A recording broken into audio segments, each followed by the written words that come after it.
शिवाय नमस्तुभ्यम दोस्तों, हर हर महादेव। तो कैसे हैं आप लोग? आशा करती हूँ आप लोग बहुत अच्छे होंगे। बताने के लिए कमेंट में हर हर महादेव जरूर लिखें। और आप लोग का स्वागत है मेरे फिर से नए ब्लॉग में, जिसमें मैं आप लोग को बताने जा रही हूँ पशुपति व्रत के कुछ नियम, पूजा विधि, किस प्रकार आपको पूजा करनी है। कई महिलाएं तो पशुपति व्रत कर ली होगी, फिर भी उनकी मनोकामना पूर्ण नहीं हुई।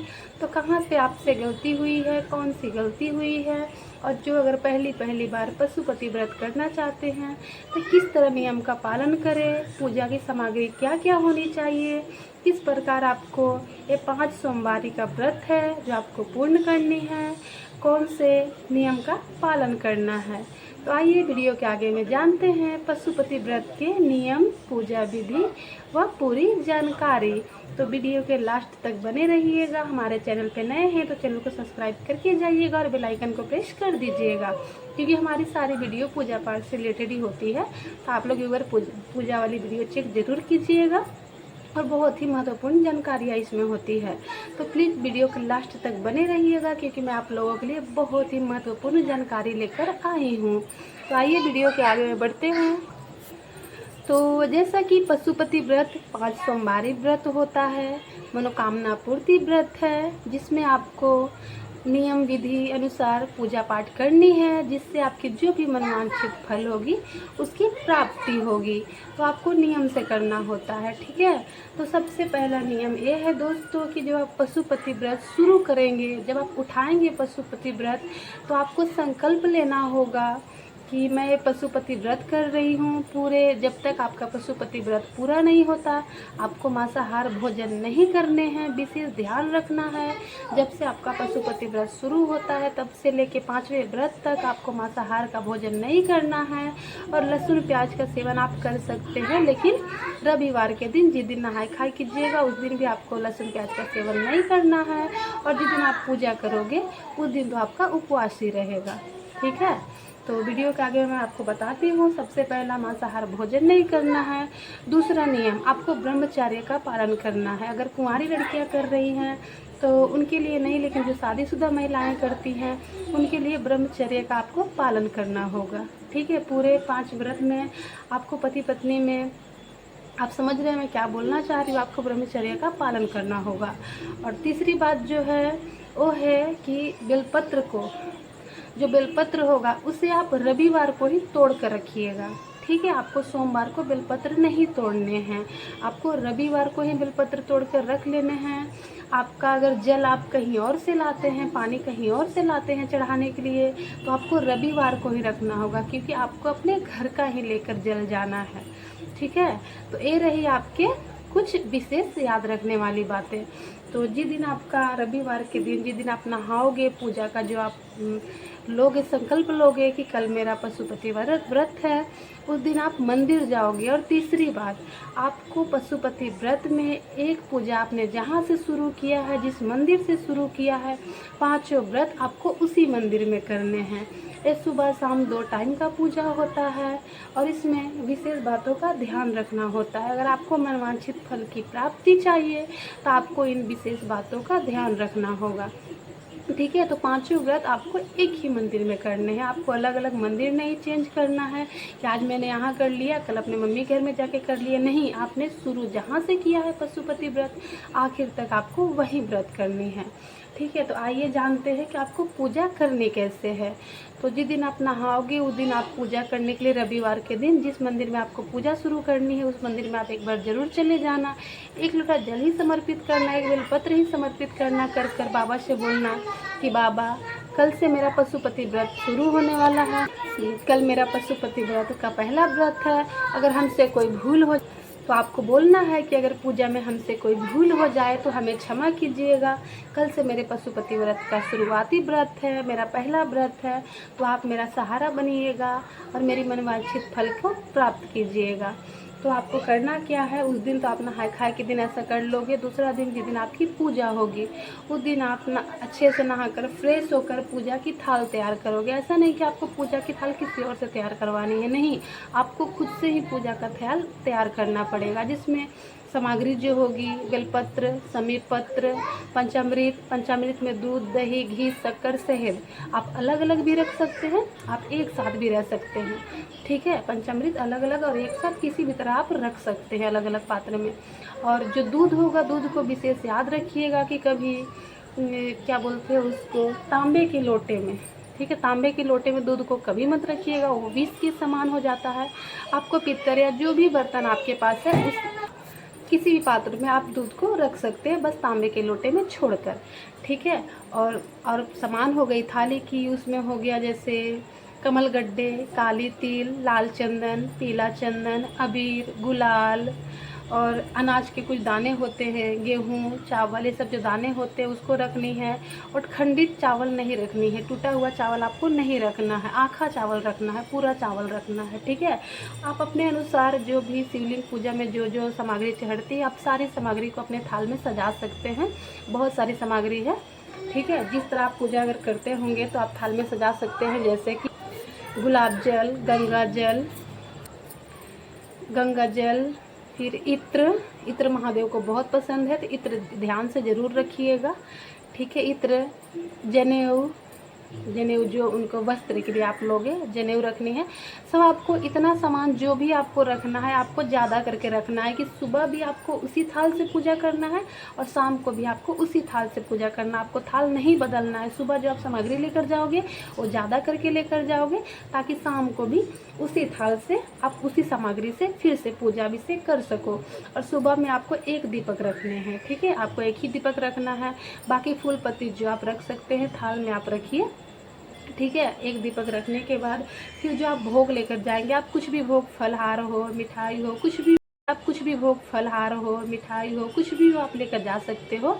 और वो लेकर आप मंदिर की ओर चल दें। और लोटे में जल अगर लेकर जा रहे हो तो विशेष ध्यान रखिएगा कि उसी लोटे के जल से आपको सुबह भी पूजा करनी है और शाम को भी पूजा करनी है। आपको सारा जल नहीं डालना है भगवान जी पर, आपको आधा ही डालना है। तो आप लेकर जब मंदिर जा रहे होंगे तो एक बात और याद रखिएगा कि रास्ते में किसी से बात करते हुए ना जाए। चुपचाप से भगवान को याद करके आप सीधा मंदिर की ओर निकल पड़े। मंदिर में जाते ही सबसे पहले घंटी बजाएं मंदिर की। ठीक है, विशेष बातें टॉपिक आ गई है यहाँ पे, इस टॉपिक को ध्यान से सुनिएगा और फॉलो कीजिएगा, तभी आपको मनवांछित फल की प्राप्ति होगी। नहीं तो कहीं ना कहीं आप लोग कुछ गलती कर देते होंगे जिसकी वजह से आपकी मनोकामना पूर्ण नहीं होती और आपको लगता है मैंने पशुपति व्रत किया, हमारी मनोकामना पूर्ण नहीं हुई। तो सबसे पहले मंदिर की घंटी जरूर बजाइएगा। और दूसरी बात, आप घर से कुछ भी हो, तौली हो, स्टोल हो, कोई कपड़ा हो, विशेष रूप से याद से लेकर जाइएगा मंदिर में पोछा लगाने के लिए, क्योंकि पूजा से ज़्यादा महत्व मंदिर की सफाई का होता है। ठीक है, और आसन भी आप घर से लेकर जाइएगा। बिना आसन का पूजा नहीं होता है। अगर बिना आसन के आप पूजा करते हैं तो सारे पूजा का फल धरती माँ को प्राप्त हो जाते हैं। ठीक है, तो आपको आसन लेकर जाना है। तो मंदिर में जाते ही अगर मंदिर ज़्यादा गंदा पड़ा है तो आप उसको धो दीजिए। अगर साफ़ है तो आप अपने जो लेकर गए हैं, स्टोल हो, दुपट्टा हो, जो भी आप लेकर गए हैं, उससे पूरे मंदिर को अच्छे से साफ़ कर दीजिए। शिवलिंग को अच्छे से साफ़ कर दीजिए। जो जलाधारी होगी, अगर वहाँ पर कुछ लोग अगर पूजा कर रहे होंगे तो आप कुछ सेकंड, कुछ देर के लिए रुक जाइए, उनकी पूजा संपन्न होने दीजिए। फिर जो भी शिवलिंग पे चढ़ा हुआ सामग्री है उससे आप उतार कर नीचे रख दीजिए। अच्छे से मंदिर की सफाई कर दीजिए, कूड़ेदान में डाल दीजिए, मंदिर की सफाई कर दीजिए, शिवलिंग को अच्छे से धो लीजिए। उसके बाद पूजा करने बैठिए। ठीक है, विशेष रूप से सबसे पहले आपको मंदिर की सफाई करनी होगी। आप मंदिर की सफाई सबसे पहले कर लीजिए, उसके बाद पूजा करने बैठिए। पूजा करने जब आप बैठोगे तो सबसे पहले आप जल चढ़ाइए, और जल आधा चढ़ाइए, आधा आपको अपने पास ही रखना है, क्योंकि शाम को उसी जल से आपको पूजा करनी है। उसके बाद दूध, दही, घी, शक्कर से आप जलाभिषेक कीजिए, पूजा कीजिए। जो भी आप सामग्री लेकर गए हैं, त्रिकुंड लगाइए, बेलपत्र चढ़ाइए, समीर पत्र चढ़ाइए। आप बोलोगे अब कि बेलपत्र है, समीर पत्र नहीं मिल रहा है, तो इससे कोई दिक्कत नहीं है। अगर बेलपत्र है तो बेलपत्र ही चढ़ा सकते हो, समीर पत्र है तो समीर पत्र ही चढ़ा सकते हो। जो भी मिल रहा है उसी से आप पूजा कर लीजिए। ठीक है, और एक बात कि आप जब भोग लगाओगे भगवान जी को, तो आप अपने घर से या तो छोटा सा प्लेट होता है भोग लगाने के लिए, वो लेकर जाइए, या फिर किसी पत्ते पर ही भोग लगाइए। और कभी भी उस भोग को शिवलिंग के ऊपर ना रखें, ना ही शिवलिंग के ऊपर रखें, ना ही हस्तकमल के ऊपर रखें। ठीक है, आप वहाँ पे छुआ के उस भोग को आप नीचे रख दीजिए। कभी ऐसा गलती मत कीजिएगा कि आप शिवलिंग पे रख दिए हो जो भोग लेकर गए हो, उस चीज़ को आपको नीचे रखना होगा। ठीक है। और पूजा से पहले आप दीपक पहले प्रज्वलित कर दीजिएगा, उसके बाद पूजा कीजिएगा। पहले दीपक जला लीजिएगा, उसके बाद अच्छे से पूजा कर लीजिएगा। अच्छे से जल अभिषेक करके पूजा करके सच्चे मन से, सच्ची श्रद्धा से, सबसे सारा ध्यान आपका पूजा में ही होना चाहिए, इधर उधर ध्यान नहीं होना चाहिए। और बाबा से बोलते बोलते पूजा कीजिएगा कि बाबा ये मेरे पशुपति का पहला व्रत है, अगर मुझसे कोई भूल हो जाए तो मुझे क्षमा कीजिएगा और हमारी मनोकामना पूर्ण कीजिएगा। भोले भंडारी महान है, ठीक है, और सबकी मनोकामना पूर्ण करते हैं। और सच बताऊँ तो अगर सच्चे मन से करोगे, विधि अनुसार करोगे तो मनोकामना जरूर पूरी होगी।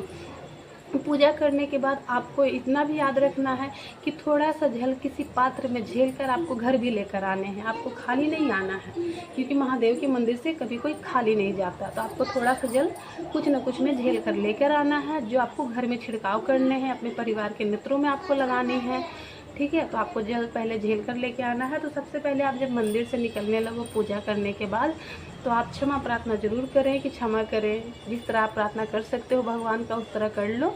करने के बाद उस आधी सामग्री को आप शिवलिंग पे चढ़ाओ। आधी सामग्री आपको उसी में होनी चाहिए, थाल में ही रह जाए, क्योंकि अगर आप जनेऊ भी लेकर जाओगे तो 2 लेकर जाओगे। क्या बोलते हैं, लौंग, कपूर, जो भी आप रखते हो, कमल गड्ढा, सब आपको इतना रखना है कि आपको सुबह भी उससे पूजा हो, शाम का भी पूजा हो, ठीक है। अगर कपूर भी आप जला रहे हो तो लास्ट में कपूर की आरती करो, 1 कपूर जलाइए, 1 कपूर थाल में ही रहने दीजिए। उसके बाद उस थाल को लेकर आप घर आइए, रिटर्न घर आइए। अगर घर आते समय अगर रास्ते में आपसे कोई मिलता है, आपसे बात करना चाहता है, आपसे कोई बात करने लगता है, तो विशेष रूप से याद रखिए कि आपको आते समय किसी से बात नहीं करनी है। अगर ज़्यादा ज़रूरी पड़ गया है, आवश्यकता ज़्यादा पड़ गई है बात करने की, तो आप उनको इशारे में ही जवाब दे दीजिए, हाँ हूँ बोलकर ही जवाब दे दीजिए। आप किसी से रास्ते में रुककर बात ना करें, ठीक है। घर आने के बाद अपने दरवाजे पे जल का छिड़काव कीजिए, जिस तरह आप डेली करते हो। उसके बाद थाल को लाकर घर में रख दीजिए, उसको झाँप कर अच्छे से रख दीजिए। अब बोलोगे कि आपको दिन भर क्या खानी है, ठीक है। टॉपिक आती है कि क्या आपको दिन भर उपवास में रहना है या फिर कुछ खाना है। तो हाँ, खाना है, आपको एक ही टाइम फलाहार करने हैं। पूरे दिन में आप जिस टाइम भी फलाहार कर सकते हो, एक ही टाइम आपको फलाहार करनी है। ऐसा नहीं कि पूजा किए हैं, उपवास में हैं, दिन भर खा रहे हैं, जब भूख लग रहा है तब खा रहे हैं, ऐसा नहीं करना है। आपको फलाहार का एक ही टाइम होता है। आप 12 बजे खाओ, 1 बजे खाओ, 2 बजे खाओ, आप एक ही बार फलाहार करोगे, ठीक है। एक ही बार आपको फलाहार करनी है। और विशेष रूप से याद रखना है कि आपको दिन में नहीं सोना है, वरना आपकी पूजा भंग हो जाएगी। आपने जो इतना कष्ट किया, जो इस तरह आप मनोकामना पूर्ति के लिए जो इतना कर रहे हो, वो सब खत्म हो जाएगा। तो विशेष रूप से याद रखिएगा कि आपको दिन में सोना नहीं है, आपको जागे ही रहना है। मन में भजन करते रहिए, भक्तिमय से रहिए और भगवान को, भोलेनाथ को याद करते रहिए। अब बात आ गई शाम की पूजा की। तो शाम की पूजा में आपको क्या करना है, जैसे ही शाम होगी आपको फिर से स्नान करने हैं, ठीक है। आपको फिर से स्नान करने हैं, वस्त्र चेंज करने हैं। उसके बाद आपको मीठे का भोग बनाना है, अपने घर का आपको भोग लेकर जाना है। ऐसा नहीं कि मार्केट से मंगाकर हम भोग लगा दिया, ऐसा आप भूल कर भी गलती मत कीजिएगा। आपका घर का भोग होना चाहिए, चाहे आप सूजी का हलवा बनाओ, खीर बनाओ, सिंघाड़े का हलवा बनाओ, कुछ भी बनाओ, आपको भोग तैयार करने हैं। अच्छे से भोग को पकाना है, और इतना भी ज़्यादा नहीं पकाना है कि आप उसको आधा घर में छोड़ दो, आधा भगवान के मंदिर में लेकर जाओ, ऐसा नहीं करना है। आप जो भोग बनाओगे वो सिर्फ भगवान के लिए बनेगा। आप यही सोचना कि ये मेरे भगवान के लिए बन रहा है, क्योंकि उस भोग का 3 हिस्से होंगे। तो उसी अनुसार आप भोग को बनाइए, जिस तरह आप बनाओगे 3 हिस्से होने वाले हैं उस भोग का। फिर बनाकर किसी पात्र में उस भोग को, मनोकामना पूर्ति के लिए जो इतना कर रहे हो, वो सब खत्म हो जाएगा। तो विशेष रूप से याद रखिएगा कि आपको दिन में सोना नहीं है, आपको जागे ही रहना है। मन में भजन करते रहिए, भक्तिमय से रहिए और भगवान को, भोलेनाथ को याद करते रहिए। अब बात आ गई शाम की पूजा की। तो शाम की पूजा में आपको क्या करना है, जैसे ही शाम होगी आपको फिर से स्नान करने हैं, ठीक है। आपको फिर से स्नान करने हैं, वस्त्र चेंज करने हैं। उसके बाद आपको मीठे का भोग बनाना है, अपने घर का आपको भोग लेकर जाना है। ऐसा नहीं कि मार्केट से मंगाकर हम भोग लगा दिया, ऐसा आप भूल कर भी गलती मत कीजिएगा। आपका घर का भोग होना चाहिए, चाहे आप सूजी का हलवा बनाओ, खीर बनाओ, सिंघाड़े का हलवा बनाओ, कुछ भी बनाओ, आपको भोग तैयार करने हैं। अच्छे से भोग को पकाना है, और इतना भी ज़्यादा नहीं पकाना है कि आप उसको आधा घर में छोड़ दो, आधा भगवान के मंदिर में लेकर जाओ, ऐसा नहीं करना है। आप जो भोग बनाओगे वो सिर्फ भगवान के लिए बनेगा। आप यही सोचना कि ये मेरे भगवान के लिए बन रहा है, क्योंकि उस भोग का 3 हिस्से होंगे। तो उसी अनुसार आप भोग को बनाइए, जिस तरह आप बनाओगे 3 हिस्से होने वाले हैं उस भोग का।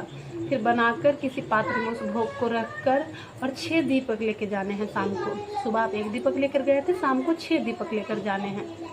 तो आप उस भोग को बना लिए, दीपक ले लिए, उसके बाद आप मंदिर की ओर निकल गए। फिर से आप उसी प्रकार पूजा आराधना कीजिए जिस तरह आपने सुबह किया था। ठीक है, जिस तरह आपने सुबह पूजा किया था, शाम को भी उसी प्रकार पूजा कीजिए। उसके बाद क्या कीजिए, 5 के 5 दिए मंदिर में जाते ही आप नीचे रख दीजिए, पुष्प बिछा कर रख दीजिए, चावल बिछा कर रख दीजिए। पहले आप मंदिर में जाकर उस दिए को नीचे रख दीजिएगा, उसके बाद पूजा कीजिएगा। उसके बाद पूजा करने के बाद वो 5 के 5 दिए आपको जला देने हैं। आपको 5 ही दीपक जलाने हैं, 1 दीपक आपको छोड़ देने हैं। ऐसा नहीं कि आपको 6 दीपक जलाने हैं।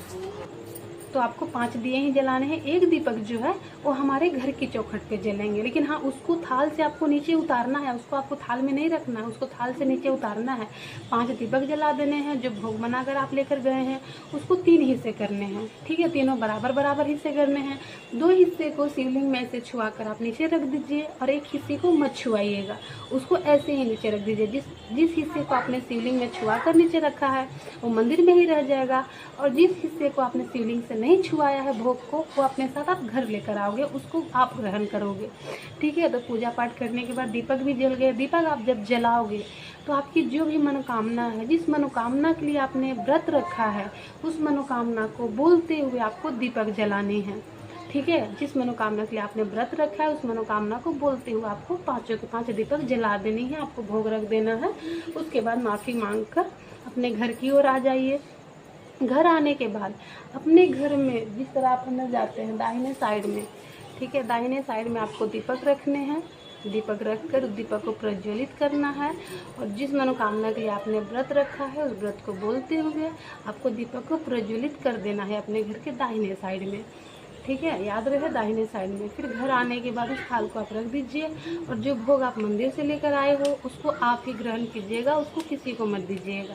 तो सबसे पहले आपको भोग ग्रहण करने हैं। और हाँ, दूसरी बात, आप जब भोग लगाओगे भगवान जी को तो उस भोग के पात्र में 1-1 बेलपत्र जरूर रखिएगा, बिना बेलपत्र का भोग मत लगाइएगा।